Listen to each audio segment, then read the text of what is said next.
بذار و برو عزیزم، نمیخوام پیشم بمونی، نمیخوام برای عشقا تو دیگه دل بسوزونی.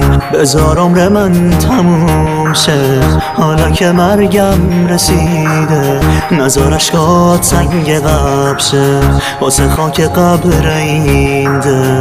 برو با همون که خواستی، واسه اون تنهام گذاشتی، همه لحظه ها تو دیدم دست توی دستاش گذاشتی. مگه کم بود درد این دل که تو هم نمک گذاشتی روی زخمایی که کاشتی، تو منو دوستم نداشتی. بذار و برو عزیزم، من دیگه کارم تمومه، انگاری که با تو بودن دیگه واسه من حرومه. بذار و برو عزیزم، نمیخوام دلت بسوزه، برو تا به مرگ عمرم دیگه فرصتی نمونده.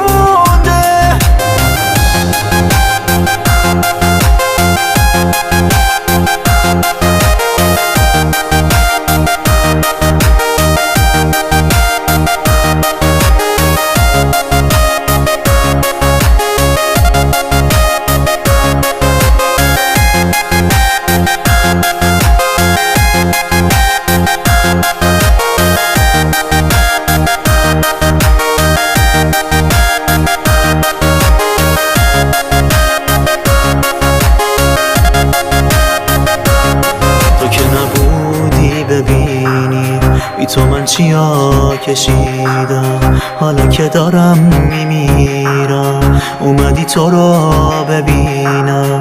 دیگه دستام جون ندارن دستای تو رو بگیرم، دیگه خب عمری نمونده که واسه چشات بمیرم.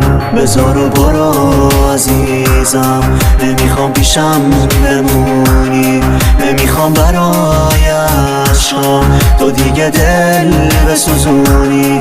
بذار عمر من تموم شه حالا که مرگم رسیده، نذار عشقات سنگ قبر شه واسه خاک قبر این دل. بذار و برو عزیزم، من دیگه کارم تمومه، انگاری که با تو بودن دیگه واسه من حرومه. بذار و برو عزیزم، نمیخوام دلت بسوزه، برو تا به مرگ عمرم دیگه فرصتی نمونده.